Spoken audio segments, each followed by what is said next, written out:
And coming to you from a random hotel room in Rock Hill, South Carolina, it's your 2022 Throw Pink Women's Disc Golf Championship and United States Disc Golf Championship nightly recap.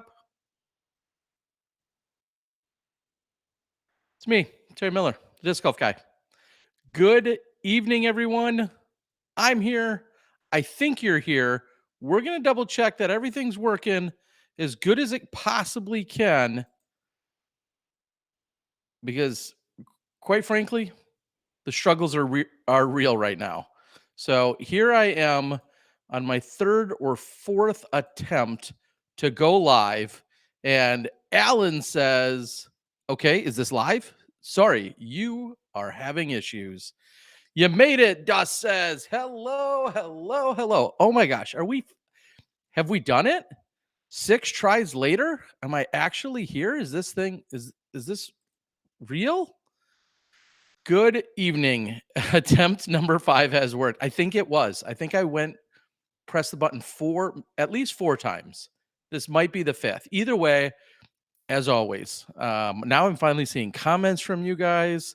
This this has been pretty wild. Yeah, some of you guys are saying third time. It's at least the third time and then at a certain point after the first one didn't work, and I was pushing that match. UOGs know that 11:08 time frame here central is when my internet resets, and then I'm right near that, and I was like, I don't want to, it doesn't make sense to go live and then have it reset 2 minutes into it. So then I was waiting, and then it still wouldn't work.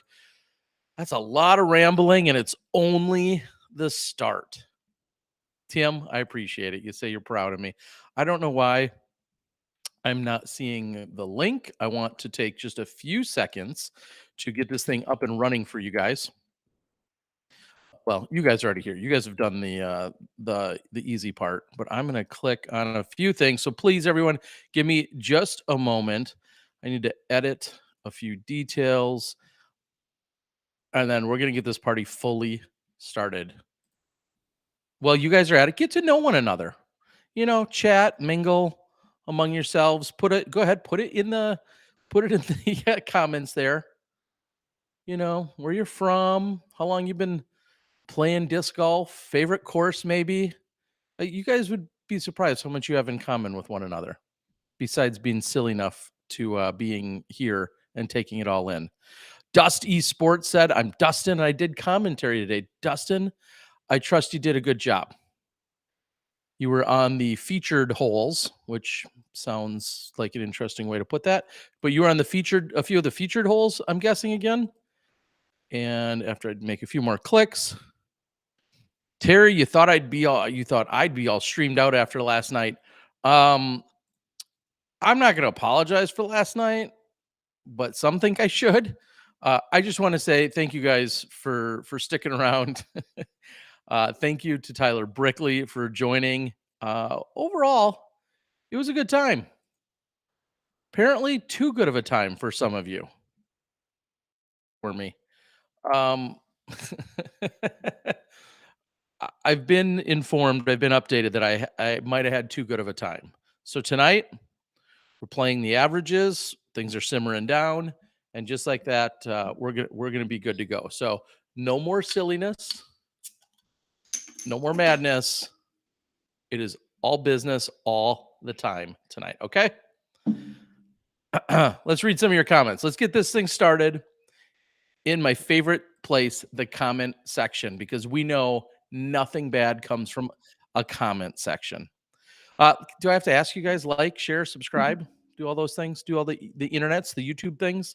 Let's see what we can read. Well, a couple more of you guys get joined all in. Yes, I made it. I don't know why the struggle was so real tonight, but we made it happen. Hit the like button while we wait, of course. Yeah, Ben, I like where you're going with that. Real OGs also know last night when 4 a.m., even though there's no more proof. You are right. I'm from Oregon, playing disc golf almost 3 years. PDGA 142076. Favorite course is Timber Park and Milo McIver. Tim, PDGA 5920. Played since 1985. Still bad. Paige Ace was number 5 on Sports Center. That is awesome to hear. I do like that. Well, congratulations. Spoiler, folks. Paige Shue hit an ace on hole 17 today. I was actually in a golf cart heading up to, the 16, 17, 18 area. And somebody said, "Did you hear that?" No, I'm deaf in one ear. And I'm flighty. And I didn't hear it, but apparently the loud eruption that took place was in fact Paige Shue. So congratulations, Paige Shue. I think she just made a post about it as well. So we should talk about that. The classic disc golf streams always get deleted. AJ and the Oakleys playing Disc Golf Valley during early COVID. Anybody? Did they end up deleting those or privatizing them? I don't generally get into that kind of stuff, but I got to cover Paige's ace live. It was nuts to see it live like that. That's awesome. Very cool. Dustin, new commentary role for live, and then you get an ace. That is pretty cool. Alan says 45 people watching, only 10 likes. You've got a point there, Alan. It seems like the ratio is just a little bit off. Beats my 7771 paw dog. That's pretty cool. Nice, low and easy to remember PDJ number. I feel like a lot of the 4 digits ones are already somewhat easy to remember. All right, so real quick, if you don't know already, and I think most of you do if you're crazy enough to be here, recap night. This one's gonna be short, I promise. We got some travel ahead. This one's gonna be short. Recap, not affiliated with any other entity except for myself. I had the pleasure of working with Disc Golf Network this week and being out at the USDGC and the Throw Pink Women's Championships. I just completed some fourth round post-production FPO coverage with Christine Jennings. Hopefully you're watching that on the Disc Golf Network.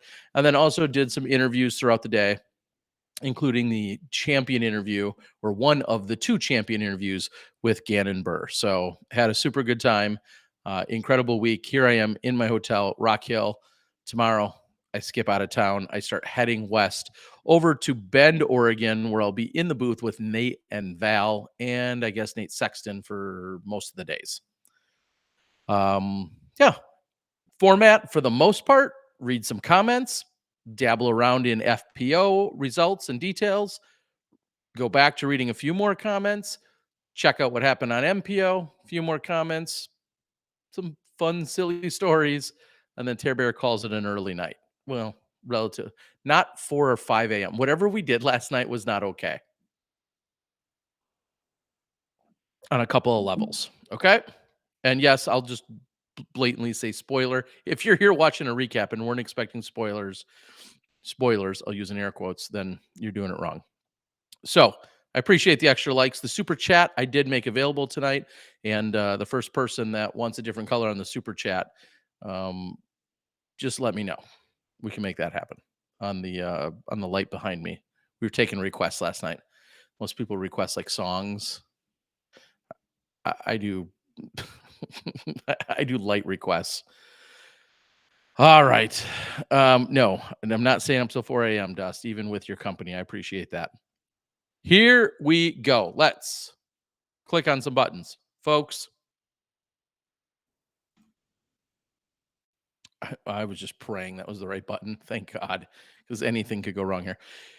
Throw Pink Women's Disc Golf Championship. Last night, I largely stated that if Kristen Tatar had another banger day, just a knockout, amazing round out there, if she maybe did what other women have done in round 2 by shooting a 10 under, Kristen Tatar would have had a chance to erase the 6-stroke deficit. Well, she didn't shoot that 10 under. It would have definitely done it for her, but she didn't. And Kristen Tatar comes up short to Katrina Allen. And I guess it's even weird to word it that way, but that was largely the story. Is our charging world champ, can she be held off, as Katrina Allen in her own right, clearly one of the best to ever play. However, there's an extra level that Kristen seems to have and can dial in more often than anyone else at the moment. And we can see right here, Katrina Allen did not tear it up. You look at her 1 under, and that was by no means a scorching round, especially when you compare that with what she had done in round number 2. Round 2 is really what did it for her this weekend. She shot 10 under in round 2. Round number 1, oh man, click the right button, Miller. Round 1, she shoots a 6 under, round 2 a 10 under, round 3 a 1 over, and round 4 a 1 under. So she really had this. Well, I mean, you do the math. She shot 16 under in the first 2 rounds and then shot even for the last 2 rounds. I don't know. I'm not a math guy, but that says something. Kristen did get it, I think, on hole 10 all the way down to 3 at that point. And then by the time they stepped up to hole number 7 or 18, Kristen was just down 2 strokes. 18, 100% a hole that could still win or lose you a tournament. No doubt about it. Even with 2 strokes, 2 strokes seems comfortable, but 2 strokes is no big deal on 18. I cannot stress that enough. So Kristen's second shot ultimately rolls out of or flies out of bounds.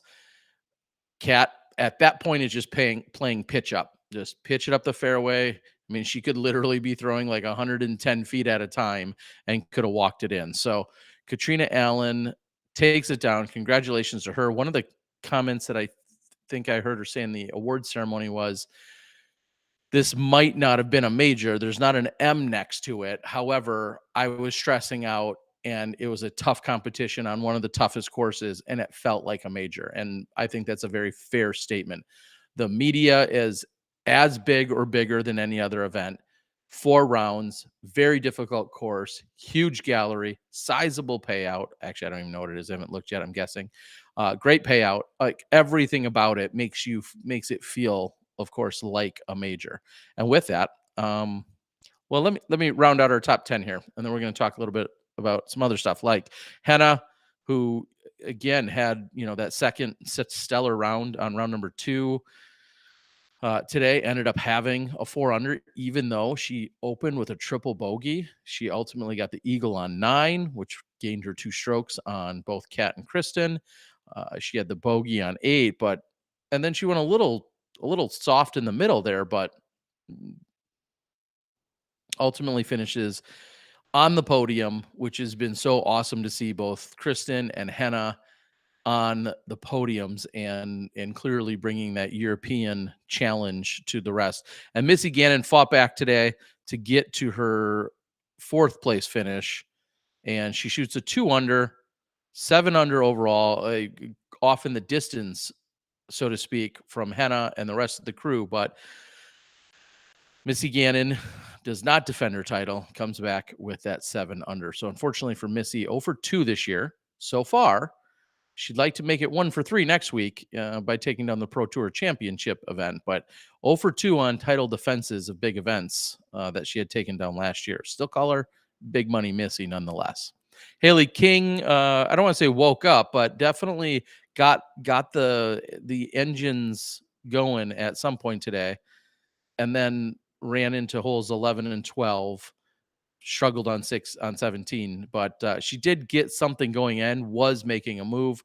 Sarah Holcomb, talk about consistent, through 10 holes, was 1 under. I mean, mostly pars, 1 under. And then just like we saw in round 1 from Cat Merch and from some of our MPO competitors, Jake Mon comes to mind.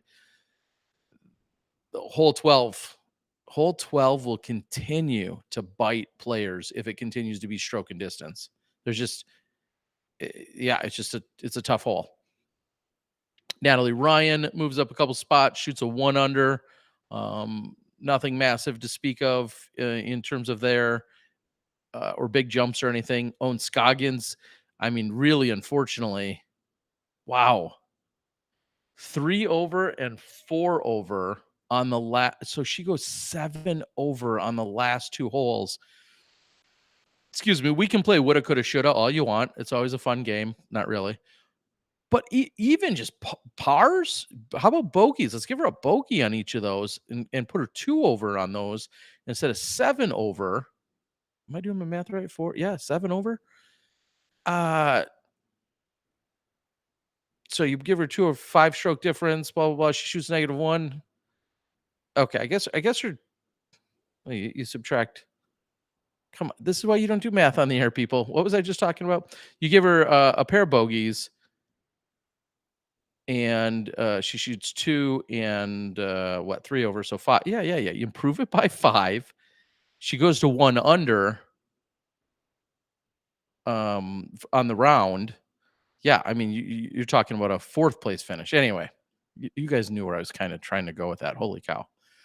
Pierce up 2 spots, but at this point you know, if you're head of the Paige Pierce fan club, I'm not going to say you're getting nervous, but you are anxiously awaiting for the old Paige to return, and that might not be till next year at this point.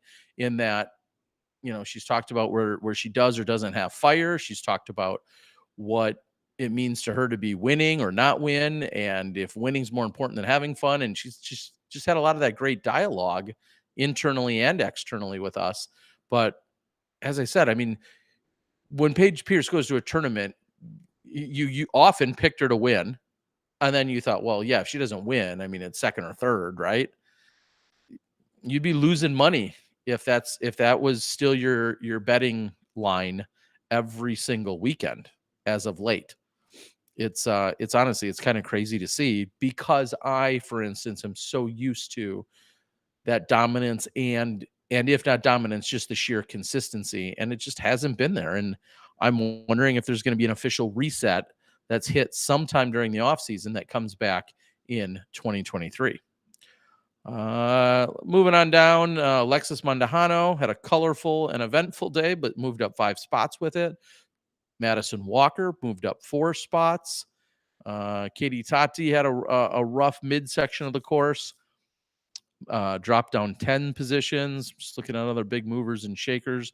Emily Beach did have, I think, tie for the hot round at 6 under. So congrats to her. She's got rookie of the year all wrapped up on multiple levels, I think.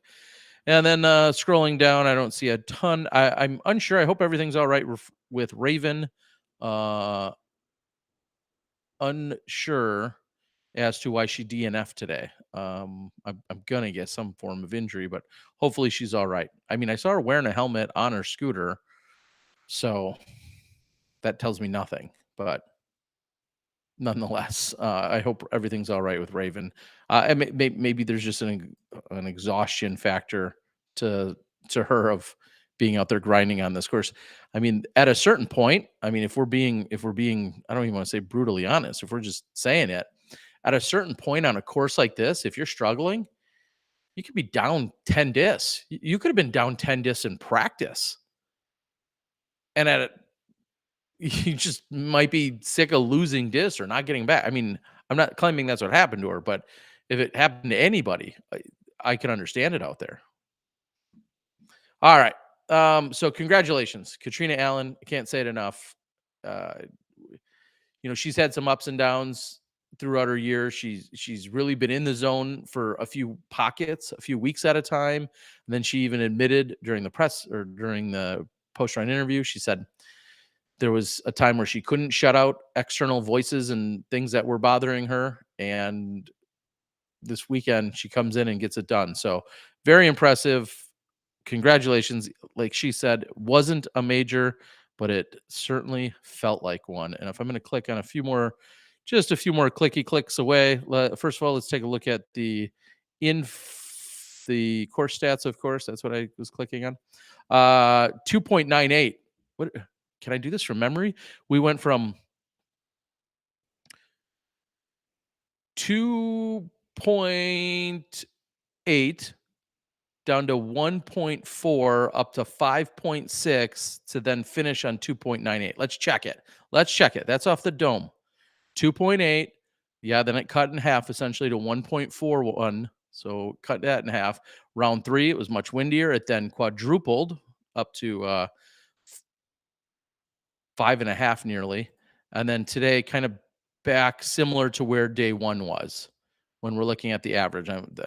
As I'm just spitting out numbers at you, 2.98 over par was the average score for round one or for round four, which was most similar to round one. Anything crazy here? Hole 18 played as the toughest. As I said, anything can happen there. And then hole 12 played as second toughest. And that can sometimes get a little bit inflated because if one or two people take really big numbers, I think that is part of what can get it there and can certainly change that up. But 8 and 9 played as two of the easiest. That's really not a surprise. In fact, that's quite consistent throughout the weekend. All right.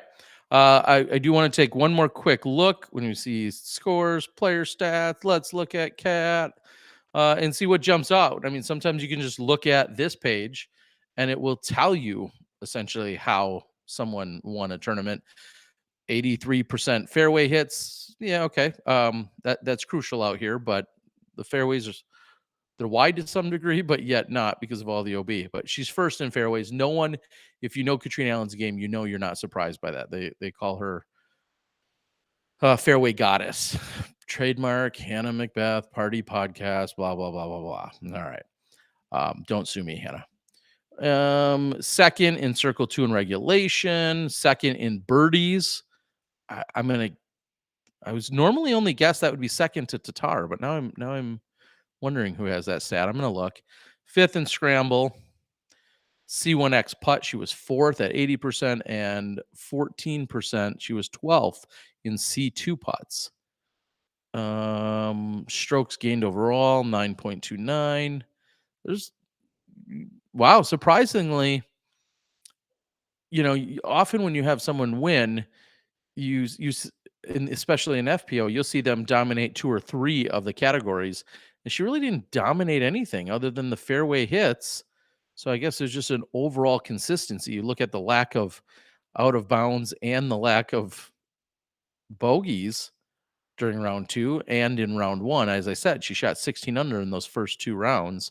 So maybe no surprise there. All right, I do want to know. So who put it in the comments, guys. Who had more birdies? Hannah? Kristen? That is a good question. If we go back to, I don't know. I'm not doing this probably the easiest way. Player stats, scores. I don't know. We click on one of these. Player stats. What am I doing on the men? Interneting is tough. I know there's a much easier way to do this, and some of you are screaming right now. You should be anyway. Here we go. We could probably find it here. What was I looking for? Birdies.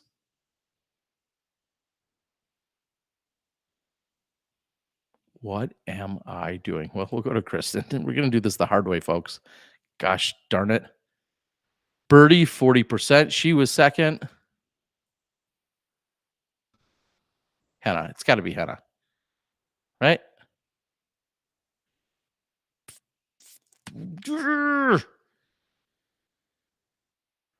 Somebody scream it at me in the chat for the easier way to do whatever I'm trying to do. And what C1X, why should OB scores birdies. Haley King. Holy cow. Is that? No. Yeah, there it is. 43%. Holy cow. 43%. So just barely nudging out. But that's going to tell you if she finished ultimately in, outside of the top 4 and led in birdies, that tells you she had a lot of over par strokes. And that's exactly what we're seeing. Round 1, round 2, she didn't have a par for the last 10 holes of the round, including birdies and bogeys. Little trouble in the start, little trouble in the finish, but a great midsection. I mean, she was just never really found a consistent groove throughout the whole weekend, but she did lead in birdie percent. There you go. Wow. That took us way longer to arrive at than it should have. Again, I can only make so many apologies. You guys are the ones here. taking it in. So that is your Throw Pink Women's Disc Golf Championships.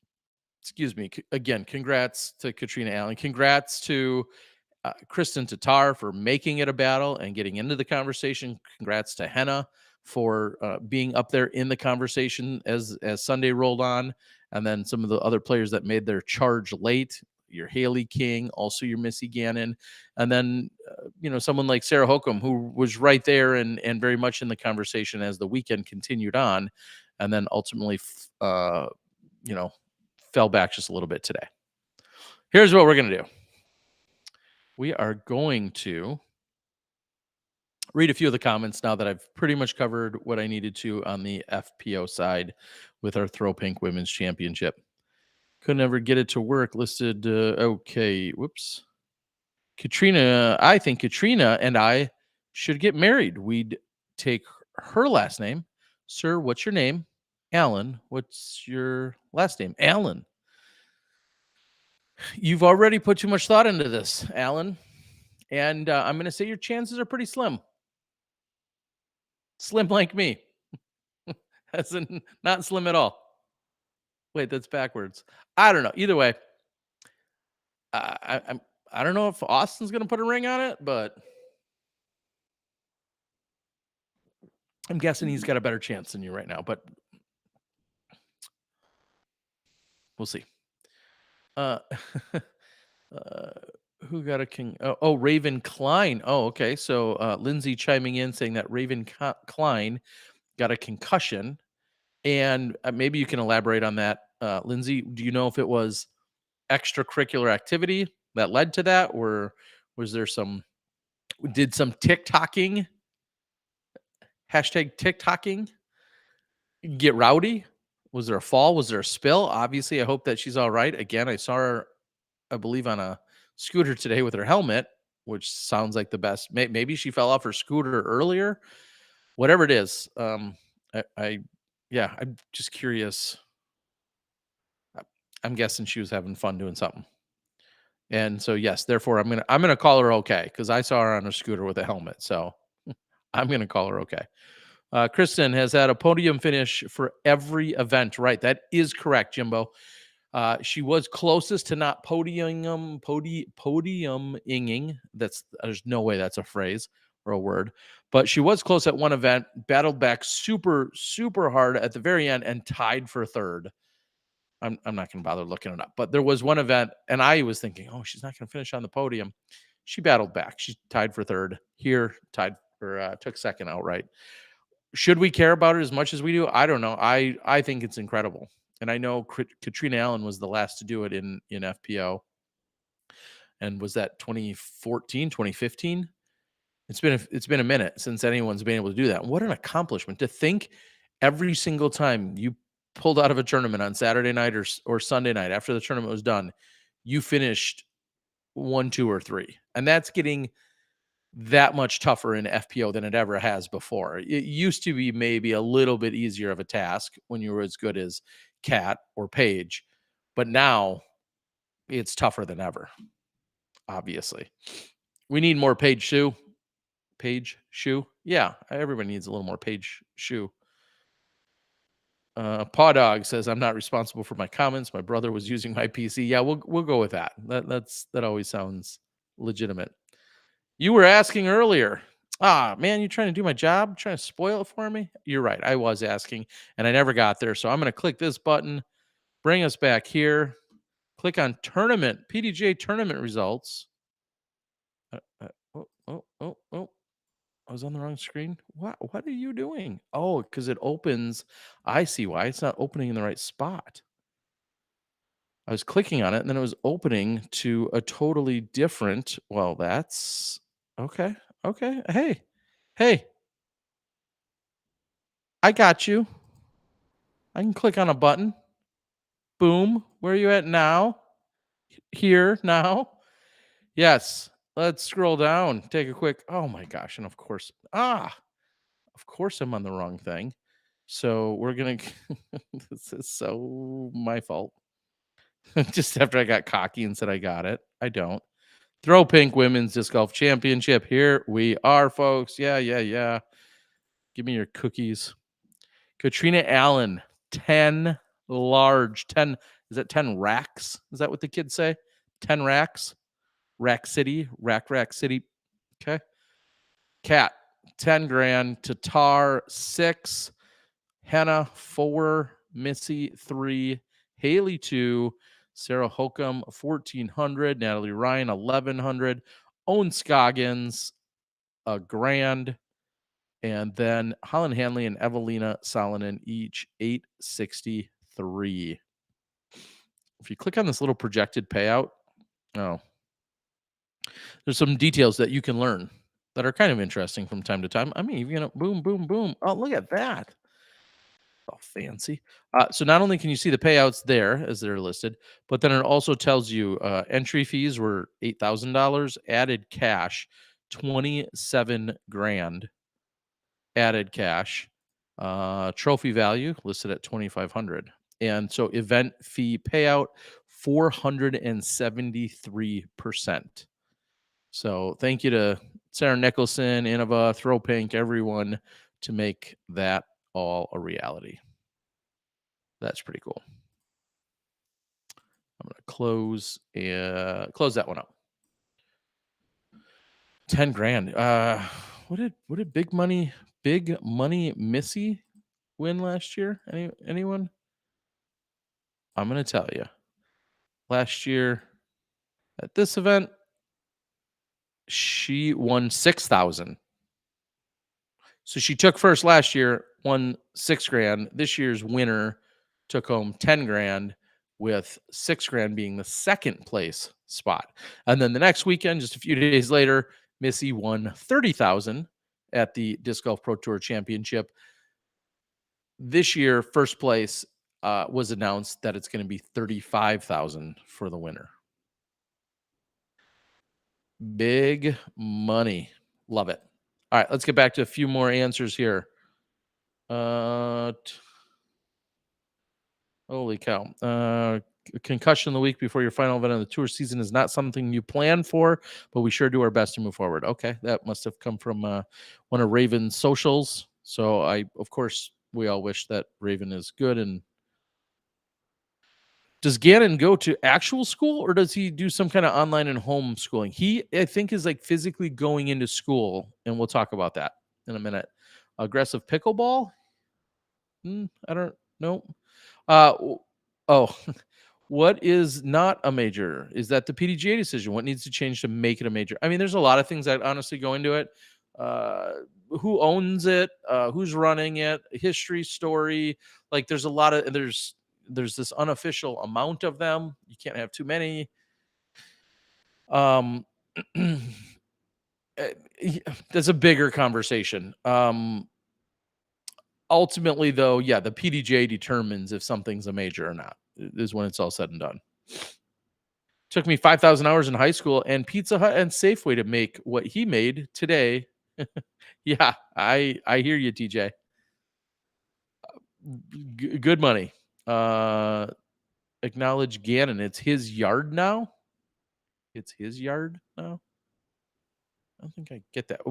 I'm going to acknowledge Gannon Buhr if that's who you're talking about. It would be a little weird if I cut the recap without talking about him. We'll get there. Somebody, it's his yard now. Okay, we'll see in 10 or 15 years, but winning one major doesn't make you the greatest of all time. I don't know if you guys are already having a goat. Yeah, Gannon equal new goat. Okay, that was posted. No. Like, I like Gannon a lot. He's a great golfer and is likely going to have an incredible career. That's when the phrase goat gets completely is a misnomer and or gets thrown around way too loosely.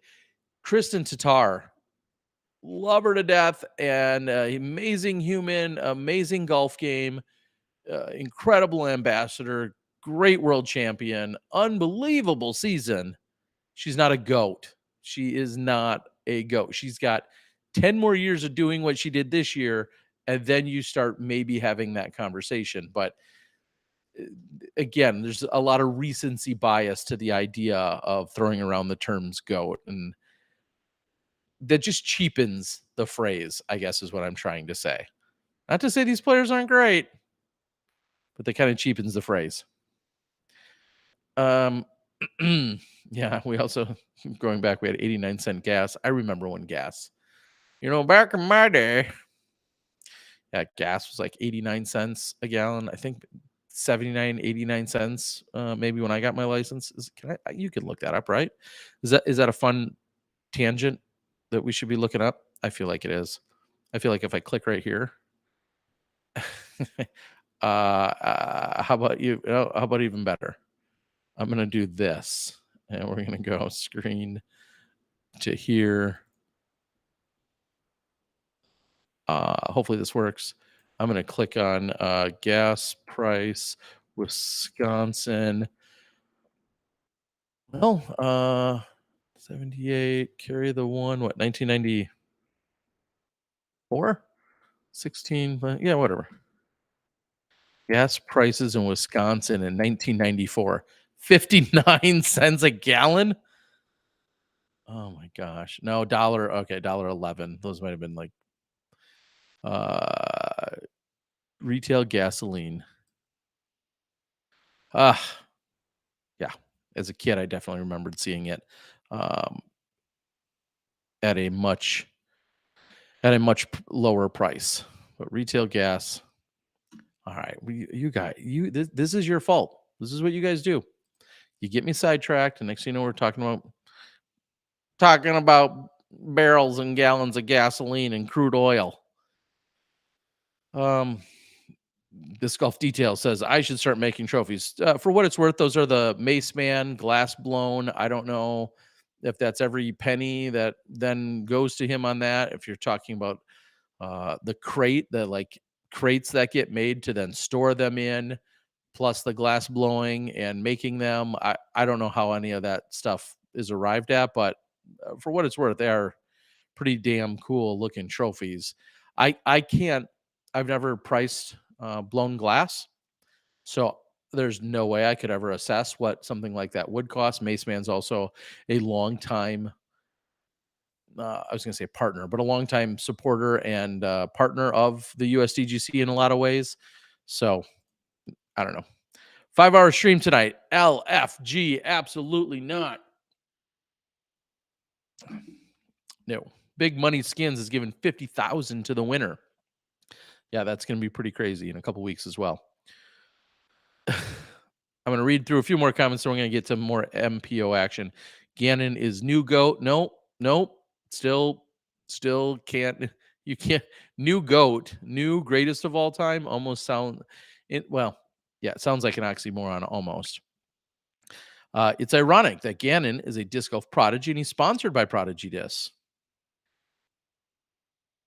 I mean, I think they name their company, and you often see them with the youngest talent or younger talent.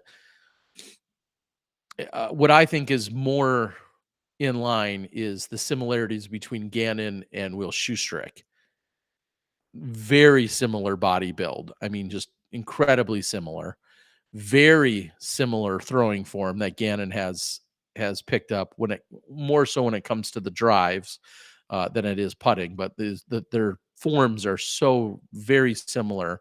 When Schustrick, I feel like, was um, a contender. And then, of course, their young age and being great players, but their physique and their form almost eerily similar. And I don't know if it was by design, but tonight when they announced Gannon as the winner, oh, spoiler, he won. All I Do Is Win was the song that got played. That's like Will Schustrick's song. I remember vividly that Will Schustrick particularly loved that song. Now, maybe I'm just old, and maybe that was nothing more than a coincidence. I'm guessing it was. Maybe it wasn't. But when I heard it, I was like, yeah, that's fitting. Somebody should let me know if that was intentionally played. I don't know who you know or what you know. If that was DJ Heck Yeah, or Mace Man or any other influence. But when they played All I Do Is Win, it gave me like it didn't give me goosebumps, but there was like an eeriness to it. All right. School bus picked up Gannon after hole 18. That's kind of funny. Yes, plenty of jokes about Gannon. And I mean, could you imagine? Could you imagine going to school on Tuesday with that check in the bank? Um, yeah, it's pretty crazy. If Cope means Gannon of all time. Gannon has a lot to learn about his emotions, how to play smart on the course. He'll get there, but he's nothing like a goat right now. All right. Just incredible, just all around though, what he did throughout the day. There's no doubt about that. I'm not trying to downplay his success. Clearly, uh, very, very mature and polished and refined, especially for a 17-year-old on the largest stage, for sure. All right. We need OPEC. Yeah. Do we want to get in the live tour? We're not going to go there. Gallon of water has more expensive than gas at the gas station. Groceries were affordable. Remember coupons? I remember extreme couponing. Why we're not all doing that is honestly kind of stupid. That's another tangent for another night. But why we're not all extreme couponing and getting thousands and thousands of products for 77 cents. I mean, I'm guilty of it, of not doing it as well. It seems silly, right? It's clearly not easy, but it's certainly doable. All right, the twig arms. I heard Loretta Lynn during the broadcast from the baseball field. Will Shoestrings form is the goat. All right, you guys are gonna get me worked up. Don't make me use the band hammer.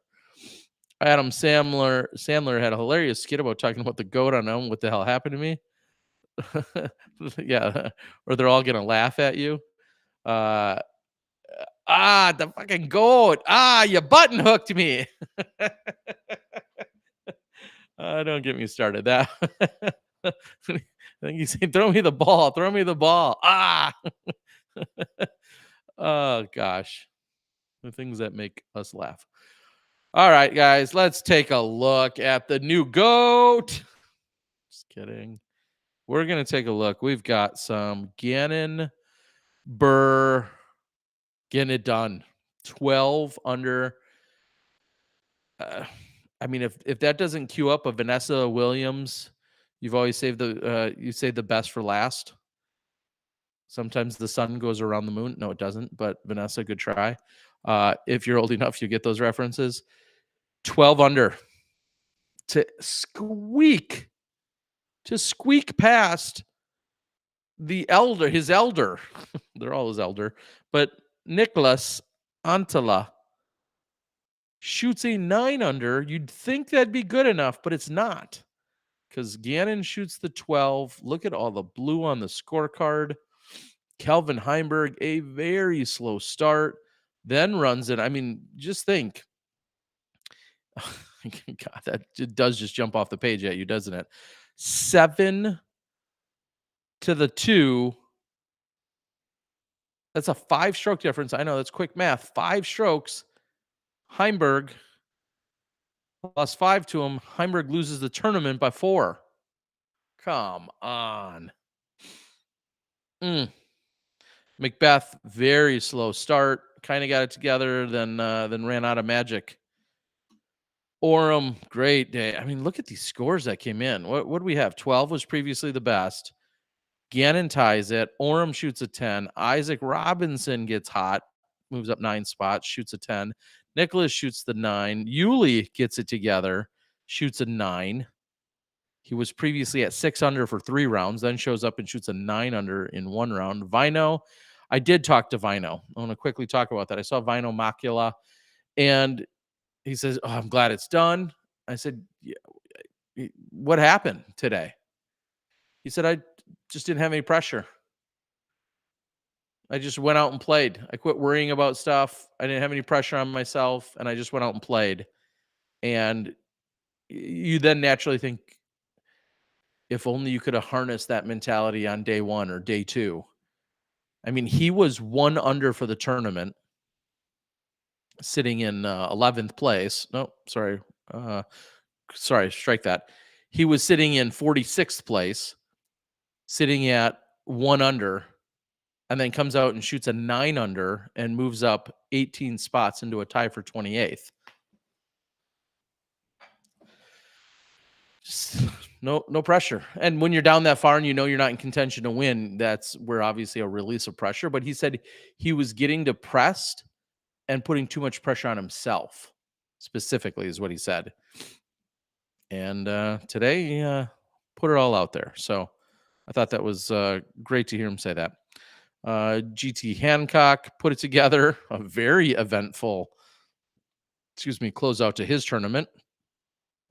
And then Joel Freeman followed up his previous 12 under effort with a 7 under effort.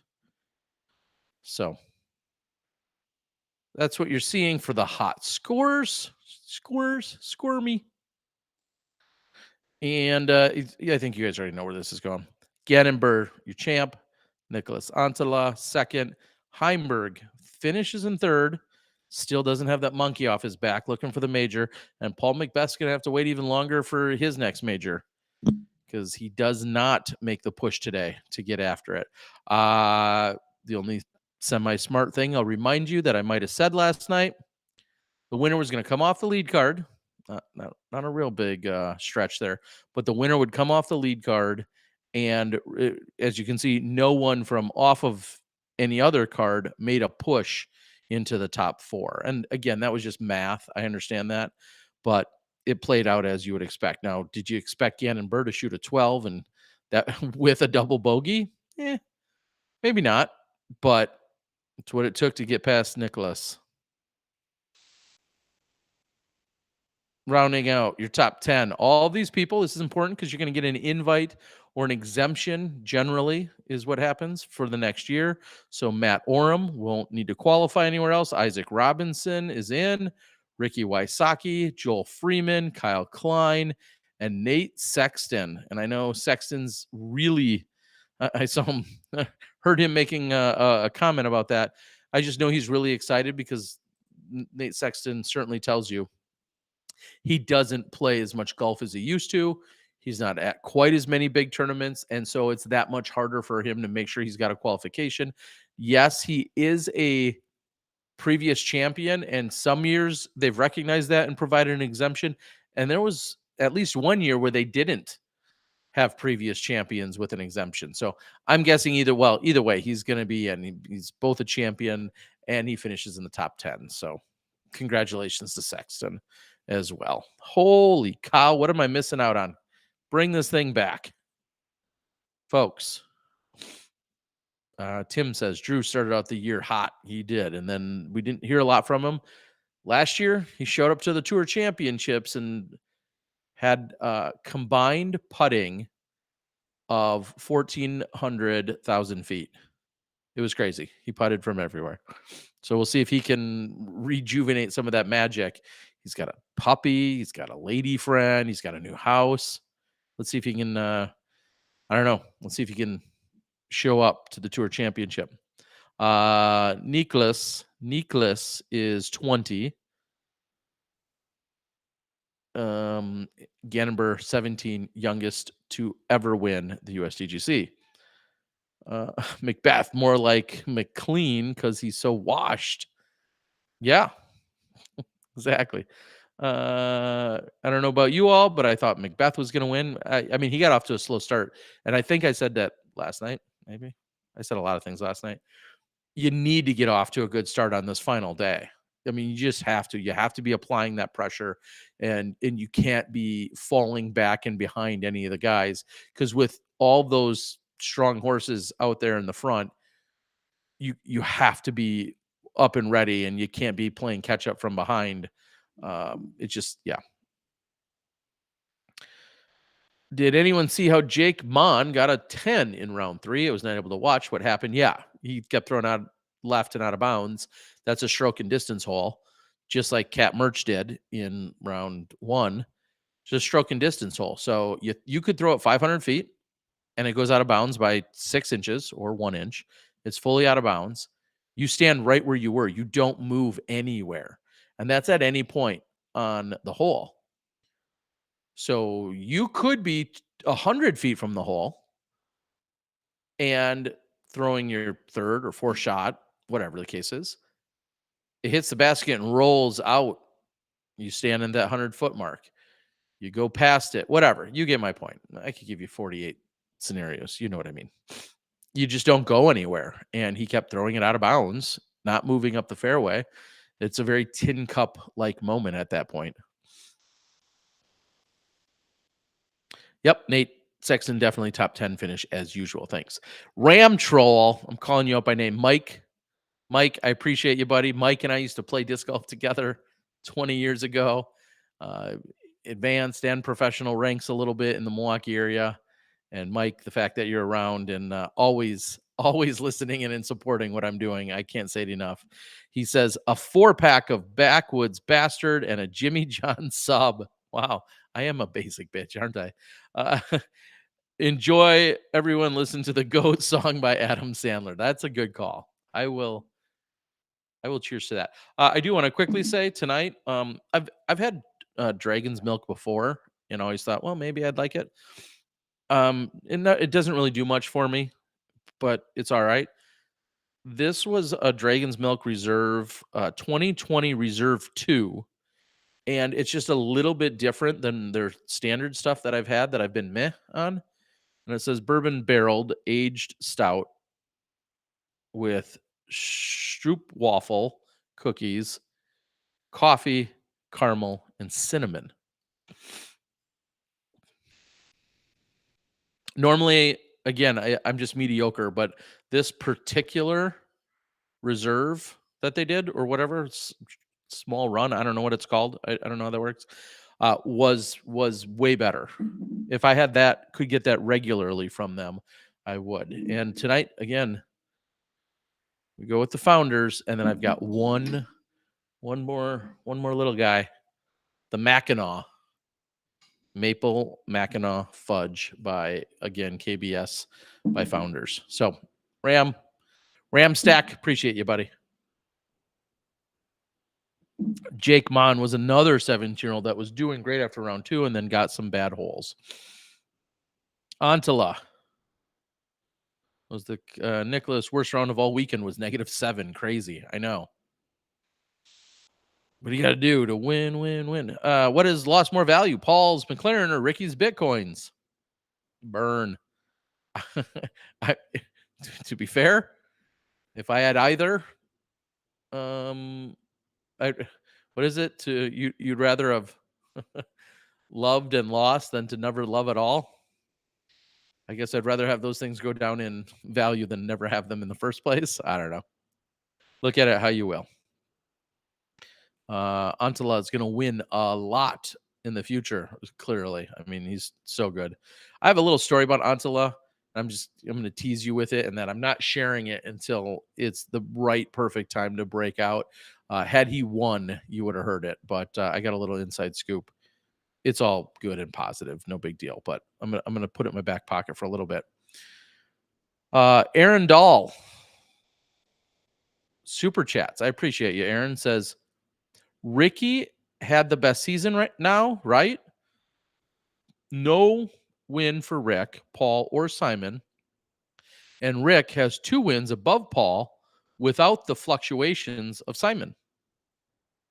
There's a lot of different ways we could unpack that. And quite honestly, like, there's a PDGA Player of the Year. Ultra World's probably got a Player of the Year. I'm sure you have a Player of the Year. You and all your buddies do. The Disc Golf Pro Tours Player of the Year is based on a whole bunch of stats, but then also integrates a media and maybe even a fan vote. It's how I feel about ratings and rankings right now. Everybody's got their own ranking system. I'm not going to say I don't give anything about any of them, but they all are slightly different. There's the PDGA World Rankings. There's Ultra World Rankings of some kind, I think. I think Steve Dodge has his own set of rankings. Pro Tour has rankings or something like that. I think Infinite has their own rankings. I'm sure. I think our friends over at Statmando, everybody has their own set of rankings. I can make you first of damn near anything if we just give you a new ranking system. So for what it's worth, um, I don't know where my rant was going, but eh, by whose account do you want to call a person a player of the year? Paul wins worlds. He's in contention at the USDGC as a major. He battles back to finish top 10 at the Champions Cup, a major, and then he finishes second at the European Open. If I didn't just say that, like his major performances were far more impressive than really anyone else individually. But then, no, he didn't win 4 disc golf pro tour stops like Simon Lizotte did, and like Ricky Wysocki did, or whatever they did. So, shrug of the shoulders for you guys is what I will say. Rebecca Cunningham, Will Schusterick for USDGC. You must be answering something for us. Appreciate it. Will who? All right. But should have asked for a condo somewhere by a property. What was the purse for first place MPO? Hey, that's a great question. Why don't you guys ask me that earlier? 25 grand for Gannon Buhr. That's substantial. Genuinely. 25 grand. Put a little bit of this in perspective. Last year, Macbeth won 20,000. So 25 grand for Gannon Buhr. Macbeth last year won $90,403 for the entire year on PDGA winnings. And I was going to just double check what exactly Ricky Wysocki had won last year for PDGA. He won 68,000.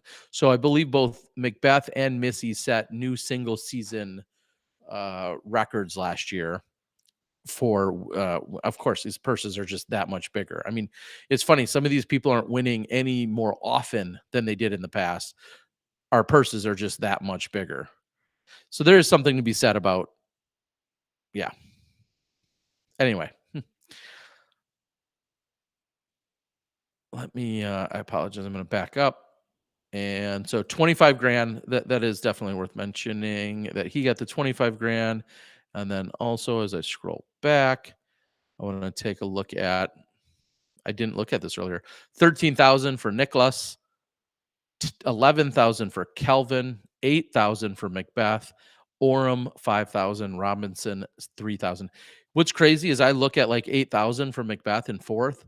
It wasn't that many years ago. 8,000 was first place.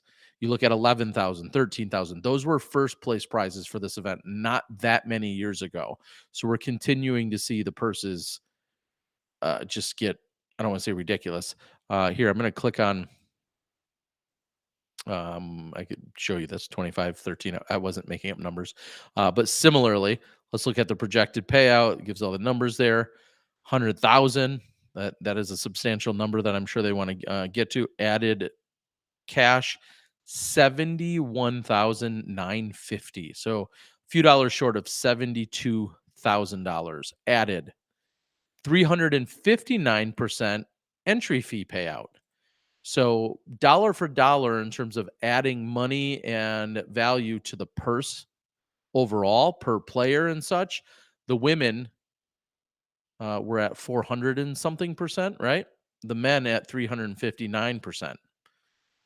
Still adding $72,000 to the purse. Just ridiculous. In a good way. All right. I am going to head back over here. So let's take a quick look. I am back. You can start now. Thanks, Ray. Glad you're here, buddy. Terry, did you say conspiracy today? I don't think I did say conspiracy. I don't believe I did.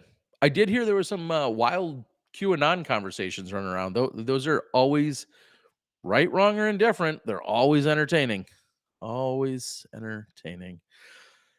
Well, if you're going to be in Bend, there are some good beers there. I was also in Sun River. I feel like I just had some Sun River action last week when I was there. So appreciate it. Terry, what's good, brother? Happy to see you back tonight. Congrats to young Gannon. I agree. Should all right. Let me see if I am almost caught up here. Alan Weed with another super chat. Alan, I sincerely appreciate it. He says, you can almost have 2 beers from this when you come to Oregon. Don't say I never gave you nothing. I would never say that. Um, your $10 would at least get me that at Bevel, only because I get a special disc golf guy discount. So I do sincerely appreciate it. You're awfully sweet. Simon had my favorite year, but his best year included personal W's on the top of big wins. Yes, Terry is recap media guy of the year. I don't know how many other people. There's other people that do something like this, right? I think there is. Doesn't Charlie Eisenhood and Ultra World? I feel like right after every round of Worlds, don't they have kind of a daily recap?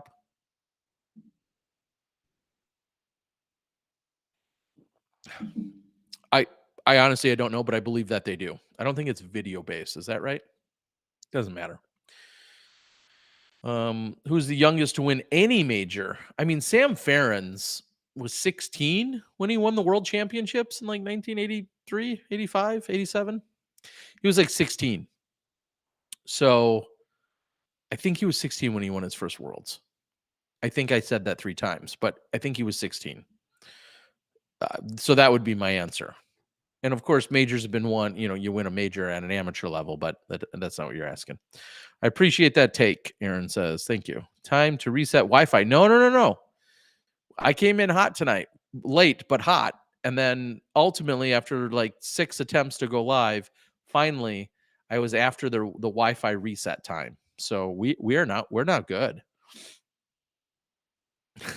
Derek says, one of my good friends shared the stream. Quote, Terry's getting drunk and talking disc golf. I don't know what you're talking about. And I'm definitely not tonight. Did Climo have an open invite to USDGC if you ever choose to play? That's honestly a great question. Again, at one point, I think it was the 2011 USDGC. No, that was the performance flight. Sometime around there, they had said we're not even giving exemptions to previous winners, which included like 5 people at the time or whatever it was. And it was crazy to me that like, holy cow, not like they've really, little history lesson, they've really scaled back throughout the years. They had all these various qualifications, including the state coordinator could determine a way in which somebody from each state could come represent their state, whether it was competitive or handed out to someone, whatever. I'm not saying that's one of the ways I played once, but and at a certain point, as this thing continued to grow in prestige, they had to scale back the ways in which people could and the opportunities for people to qualify because they just couldn't have that many people constantly coming and have a field size that large. And so they took away, I think, the top tens. They took away the previous winners. They really like 1 year just like cut it hard as to how you could qualify. And now they found some happy medium, including a bunch of different criteria. But it's been an interesting road, and we've talked about it throughout the week. The USDGC has never been afraid of trying new stuff. The one clarification I would like made, and it just dawned on me, I feel as if there was some artificial spooky webbing, whatever, on the trees of 9. And my co-host, Christine Jennings, for the FPO coverage, said, recognized that there wasn't those coverings there. That was a conscious decision to then remove them? Or not? Did anybody else notice this? Feels like the trees had some fake spider web stuff. I don't even know what that's called. But then it was gone in today's round. Interesting decision to either A, to have it, and then B, to remove it. And then I wonder what the exact reasoning or logic was. I don't know. All right. Okay, Climo got 10,000 one year, but then for 10 or so years, it was less than that. Yeah. What would 17-year-old Terry do with 25K? Oh gosh. um, 17-year-old Terry was working two jobs while maintaining a pretty solid GPA. Maybe I wasn't quite working at Best Buy yet. I feel like I was. I thought you had to be 18 though, so maybe I wasn't. I don't remember. I'd have to go look. No, I must have been because I was working there in high school, and I graduated from high school when I was still 17. So, yeah, I was working, and a lot of my money was either going to play disc golf tournaments. I didn't own quite a few discs yet, but then also I was into car stereos. And so I would have been saving up for a high end, probably set of subwoofers and or I already had a nice, yeah, I had state of the art amplifiers, crossovers, mids, subs, the whole 9 yards. Anyway, that's what I would have been probably lightly spending it on.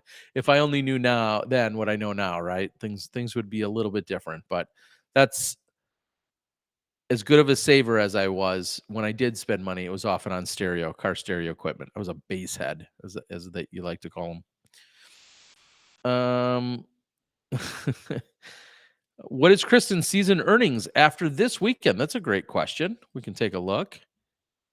I will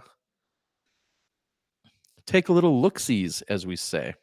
For what it's worth, Missy Gannon, 67,000 last year, right? Setting the record.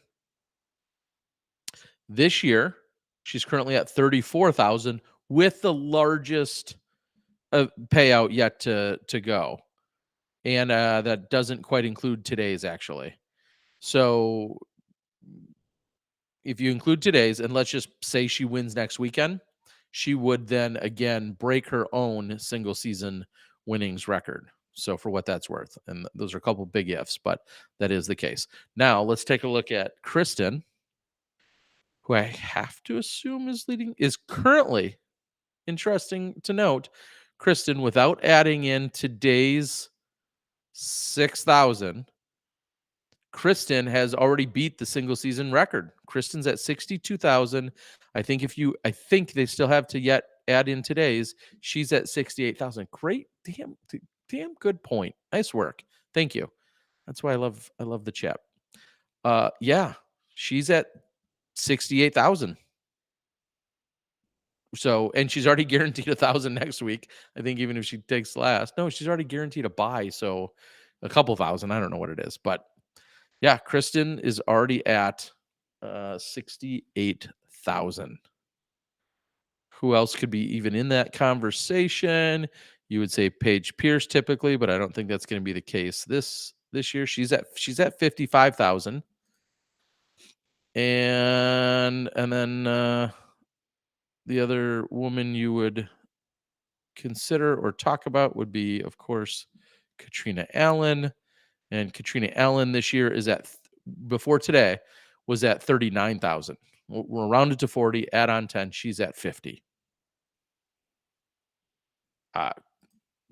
Great, absolutely great talking points there for sure. I like that. Plus, Kristen guaranteed a very, very substantial salary at the beginning of this year, a 4-year deal, right? Was it 4 years for? Did they disclose it? Yeah, she's guaranteed. Fake webs, they're gone today. They were gone today. Okay. You guys did notice it. I heard a player did the spider webs. Oh.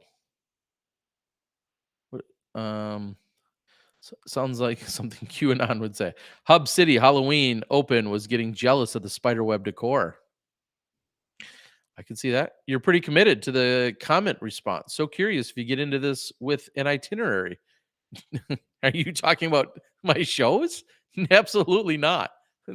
I wish I could tell you I have show notes, but no, this is 100% unscripted. Uh, really, I don't put any actual like uh, preparation or thought into it, other than loosely jumping around with the two divisions. So, and then I've said this countless times. One reason why I enjoy our live podcast and why I enjoy doing these live is you guys help kind of steer the conversation. And I can't thank you enough. If that's another way to say I'm not smart and I'm able to be lazy, sure, so be it. But you guys help steer the conversation. Let's put it this way. If I came on just to simply talk to the camera about various things with zero interaction, we would realistically get it done in a quarter of the time. And I don't think it would be nearly as fun or hopefully even as enlightening, because often you guys ask what I feel like are very pertinent questions. And then from there, I can react and or give you what I think is my 2 cents, or in Kristen Tatar's case, her 60 or 70 grand or whatever she's going to win. So yeah, I 100%. This is off the dome, as the kids say, kind of, but not really. Cody says Memphis audio. No, what are you talking about? JL audio, maybe, like sound stream equipment. Eclipse was the big, really kind of fancy. I could tell you a story, but the Eclipse decks, so to speak, were one of the high end, like higher than like Pioneer or some of the other brands, Blaupunk. No, but the Eclipse deck for your car was one of the fancier decks you could get. They had a whole series of them, more than Alpine. I didn't care for the Alpine decks, and yeah, but JL Audio, Soundstream, PPI. Those are the main. Those are some of the main pieces and components that I used. Ben says I miss my subwoofers. Oh, you would have a Rockford Fosgate. No, I'm only not a Rockford Fosgate fan because I was a we would there was it was like divided in the town I grew up in, the city. If you went to a certain high-end audio store, it was a certain lineup of brands and products. And if you went to the competitor, the opposing high-end audio store, they carried essentially totally different products by totally different name brand. So when I got hooked into one, that's where my loyalty began. It's kind of like when you got two skate rinks in town, just like I did while they were just outside of town. Like a certain set of people went on Saturday nights to the skating rink when you were in junior high. Mm.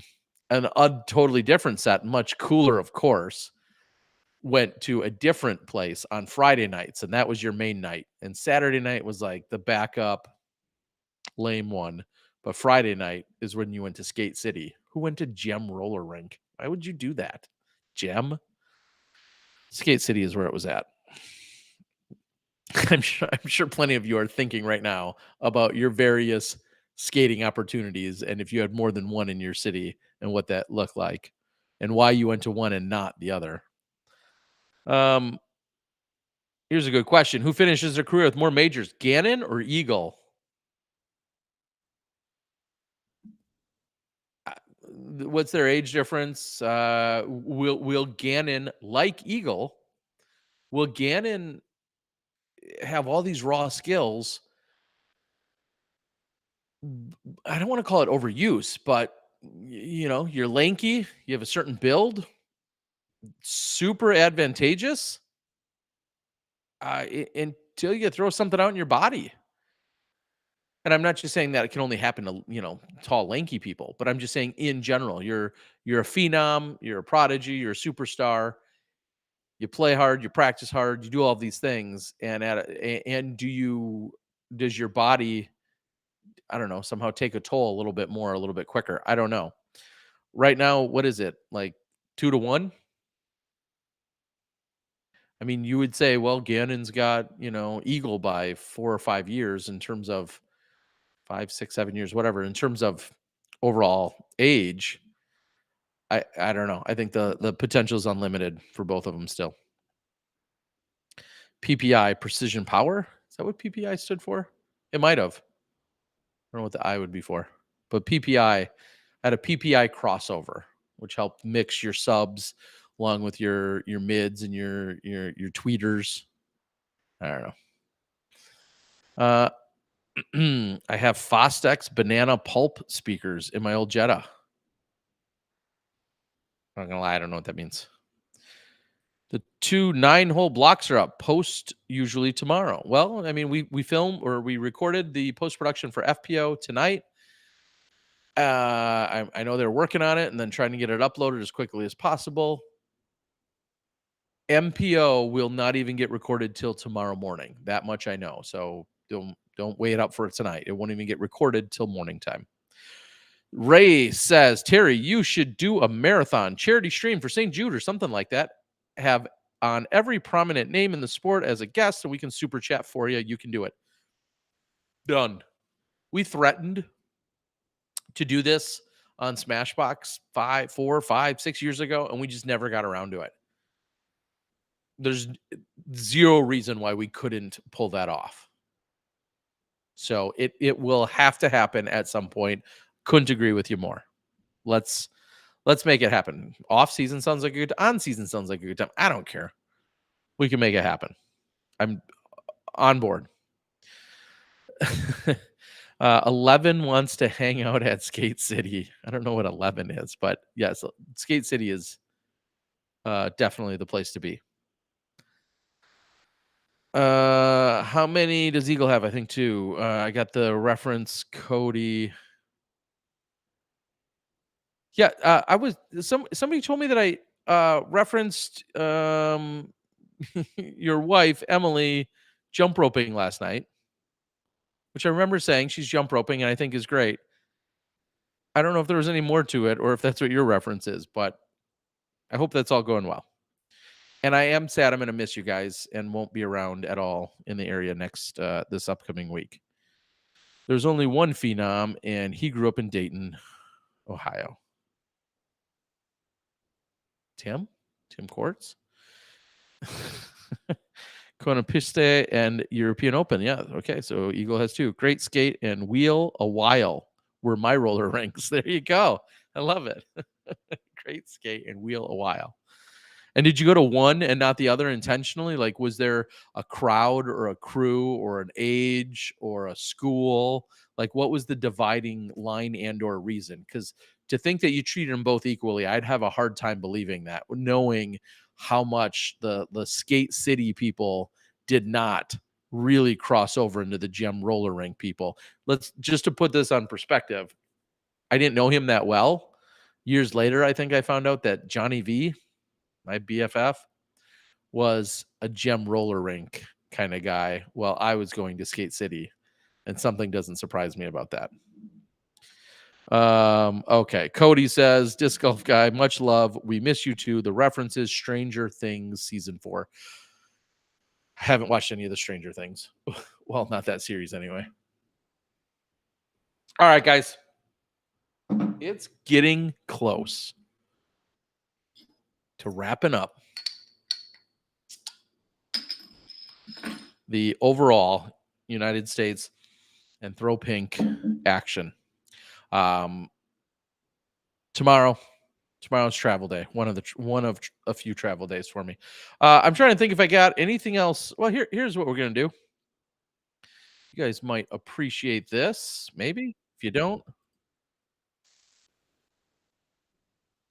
all right. So here's what we're gonna do. I am gonna cut over to this, and then I'm gonna generally be quiet. Give this a little volume. I'm hoping this will work. You guys can let me know, but here we go.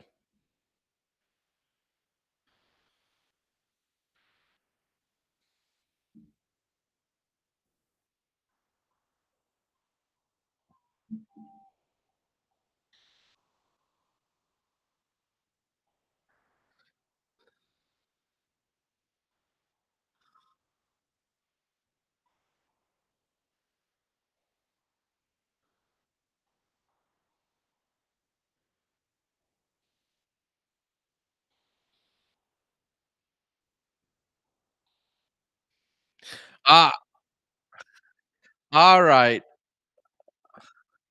Whoa, whoa, whoa.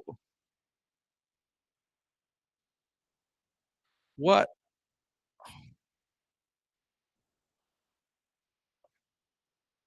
Holy cow. Holy cow. Hopefully that is all back to normal for you. Awesome. Congrats. Of course, Paige Shue. Just online the whole way. And you heard people calling for it. It was awesome. Congrats. And I think there's a couple different angles of it. Maybe if I can find somewhere, I'll show them to you. But hopefully that clip and everything worked for you. Terry, you should check out the DGN alternate stream with Dust doing the live commentary. He did really well, especially on the Page Ace on 17.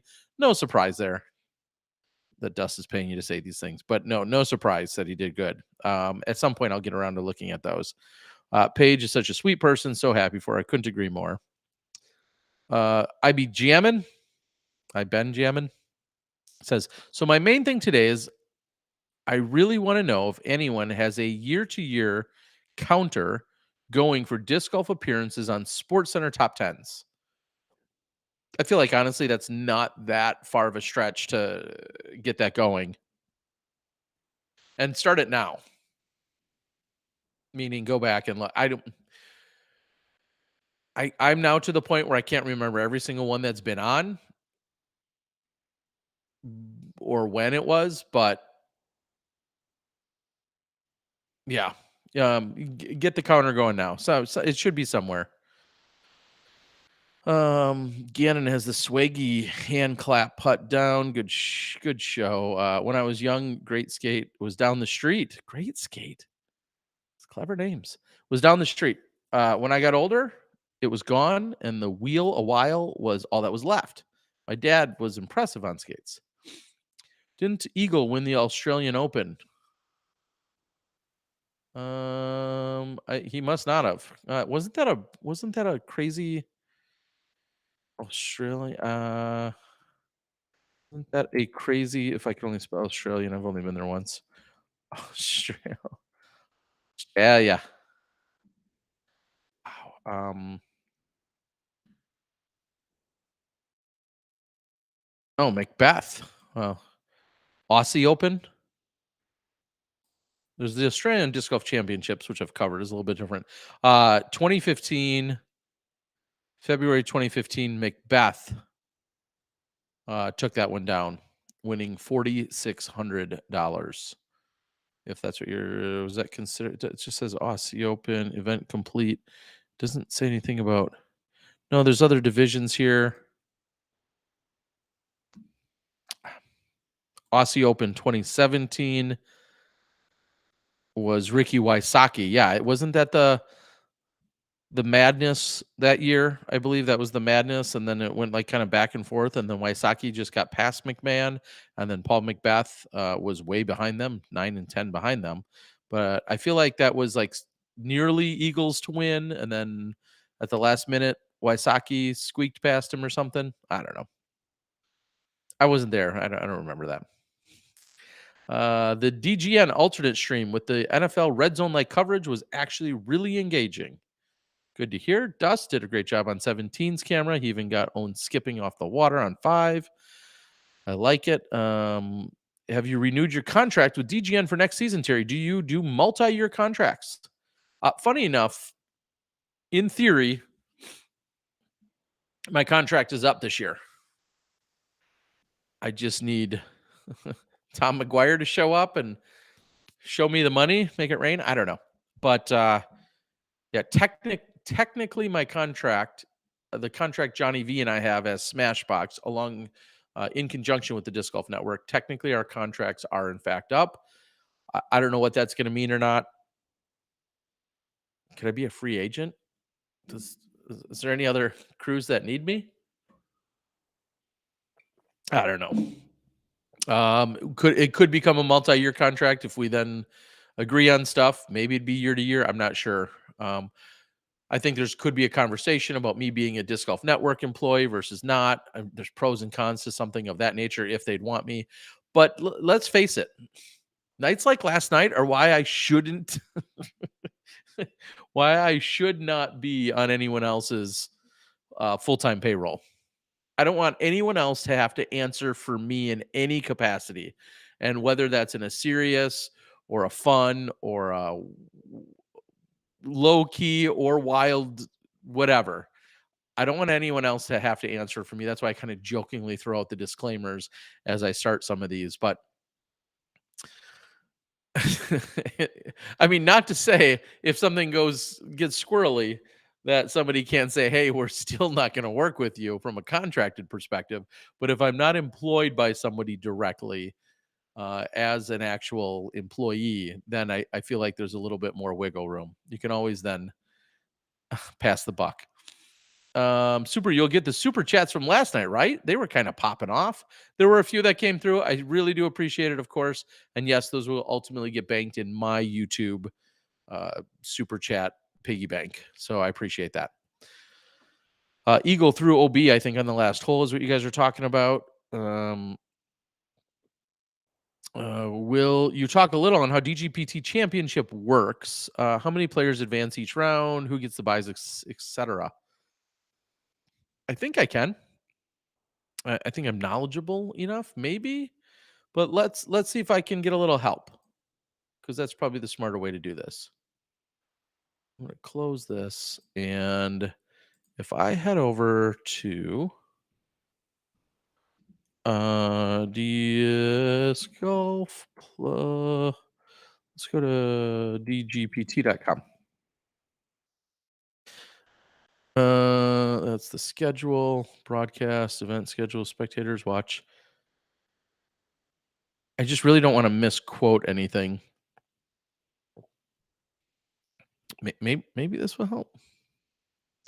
I don't know. Sometimes there's a bunch of graphics that I wish I had that we have sometimes that pop up during the shows that make it all quite clear.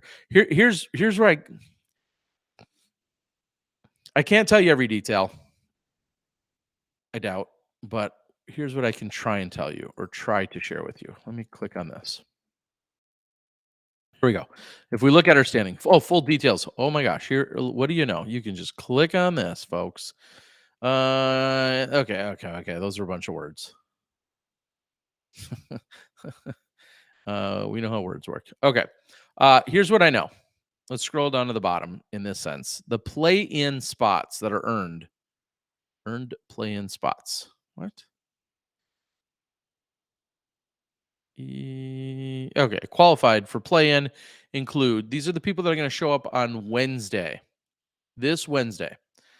Should be showing up is Andrew Presnell, Jeremy Colling, Albert Tom, Nicola Castro, who can't play, Chandler Kramer, Thomas Gilbert, and then Jake Hebenheimer. In theory, Jake Hebenheimer should show up because Nico's not eligible to play. So 1, 2, 3, 4, 5, 6. Jake Hebenheimer is that sixth.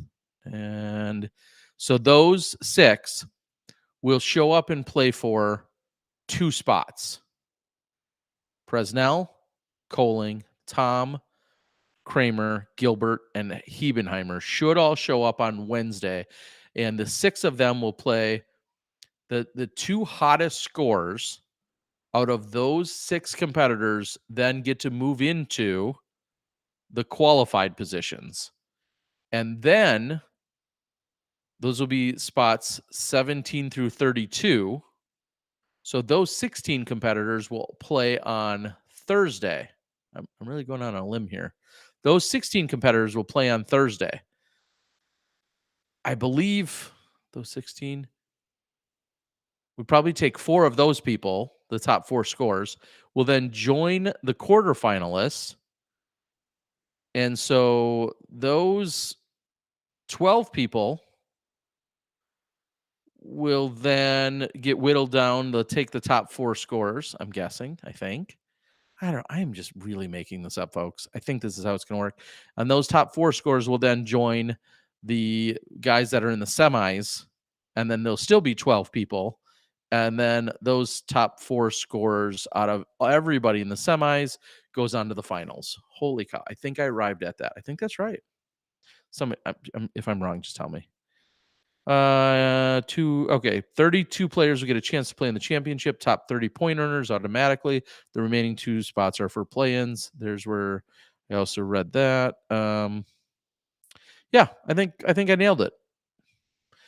FPO similar, just with lesser quantities. And then they skip a day because there's less women to play, therefore they get to skip one of the days so that they still end on the same day. But right now, the women that are qualified to play in spots 15 through 19 include Henna, who just barely missed an outright qualification. Henna, Alexis, Weiss, Valadiaz, Jennifer Allen, Lisa Fakis, and Haley King. Kona Panis will miss it for the first time since going on tour full time. Rebecca Cox, Deanne Carey, Madison Walker, all missing out on that. So,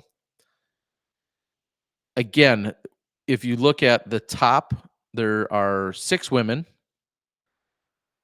1, 2, 3, 4, 5, 6, 7. I don't know why there's 7. Math is hard. 1, 2, 3, 4, 5, 6, 7. Oh, maybe there's.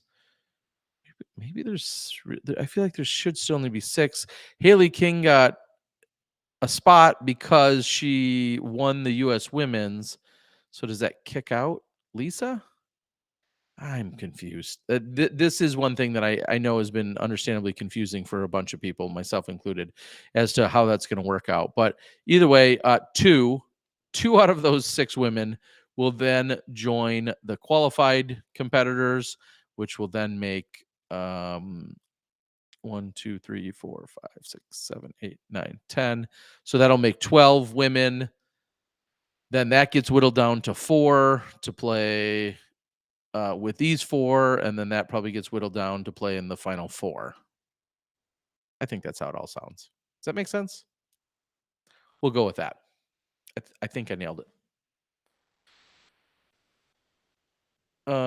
So does that answer your question? And then I know they made the question is, where did they make this could be trouble?